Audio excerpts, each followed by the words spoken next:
தமிழ் சினிமாவின் பிரபல இயக்குனரும் நடிகருமான கே பாக்யராஜ் காலமானார். அவருக்கு வயது 73.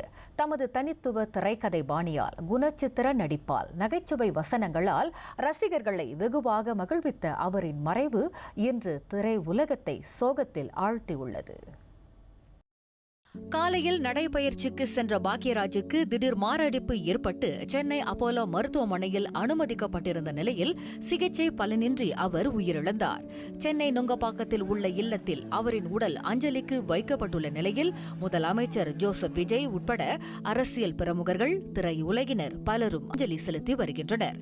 2 வாரங்களுக்கு முன்னர்தான் இவரின் குருநாதரான பாரதி ராஜா காலமானார். இப்போது அவரின் சிஷ்யரான பாக்யராஜ் மறைந்தது பேரதிர்ச்சியாக உள்ளது.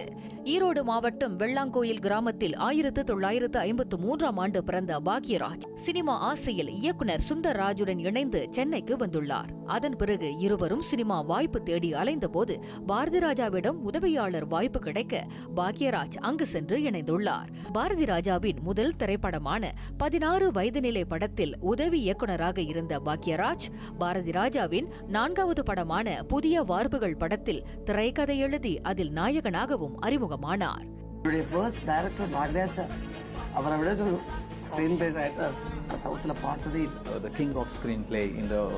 late 80s and early 90s. ரொம்ப அற்புதமான ஒரு ரைட்டர். இப்ப என்ன மிரட்டிட்டு இருப்பாங்க முந்தானை முடிச்ச காட்டு 72 நாட்கள் ஓடிய படம் என்று சொல்லும்போது நாம் அனைவருமே பெருமை அடைய காரணம் உண்டு. இந்த மாதிரி ஃபில்ம் எடுக்கலாம், நீங்க வந்து ஒரு பெரிய இன்ஸ்பிரேஷன். பின்னர் பாரதி ராஜா இயக்கிய கிழக்கே போகும் ரயில், சிவப்பு ரோஜாக்கள் உள்ளிட்ட ஆரம்பகட்ட படங்களில் உதவி இயக்குனர், திரைக்கதை ஆசிரியர், வசனகர்த்தா என பல துறைகளில் பணிபுரிந்தார்.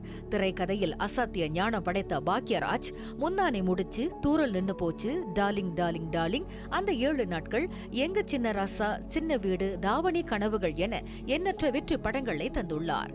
பாக்யராஜின் கதைகள் பெரும்பாலும் ஒரு சராசரி மனிதனின் வாழ்க்கையை சுற்றியே இருக்கும். என்னையோ பொம்பளை மாதிரி வியாபாரம் பண்ணிட்டு இருக்க? சும்மாருமா, கத்திரிக்காய் 1 கிலோ வேணும், அப்புறம் முட்டை இருந்தா ஒரு 5 கொண்டு வா. ஆமா, அன்னைக்கு நீ வீடு பார்த்தோன்னு பொண்டாட்டி இங்க கூட்டு வரேன்னு சொன்ன, ஏன் இன்னும் வரல? உடம்பு சரியில்லை, இன்னொரு வாரம் 10 நாள் ஆகும். வியாபாரம் பண்ண நேரத்தில் நை பேசிட்டு அப்படி கொஞ்சம் ஏமாற கடைக்காரன் ஏமாத்த மாட்டான். யாரு ஒன்னேவா? நானா? ஆடங்கப்பா. மக்கள் திலகம் எம்ஜிஆரால் தமது கலை வாரிசாக பாக்யராஜ் அறிவிக்கப்பட்டார் என்பது குறிப்பிடத்தக்கது. இந்த ஆண்டின் ஜனவரி மாதம் தமிழ் திரையுலகில் பாக்யராஜின் 50வது ஆண்டு பொன்விழாவை குறிக்கும் வகையில் மாபெரும் விழா ஒன்று நடத்தப்பட்டது. தமிழ் சினிமாவில் நடிகர், இயக்குனர், தயாரிப்பாளர், திரைக்கதை ஆசிரியர், இசையமைப்பாளர் என பன்முக திறமை கொண்ட பாக்யராஜின் மறைவு தமிழ் சினிமா துறைக்கு ஒரு பேரிழப்பாகும்.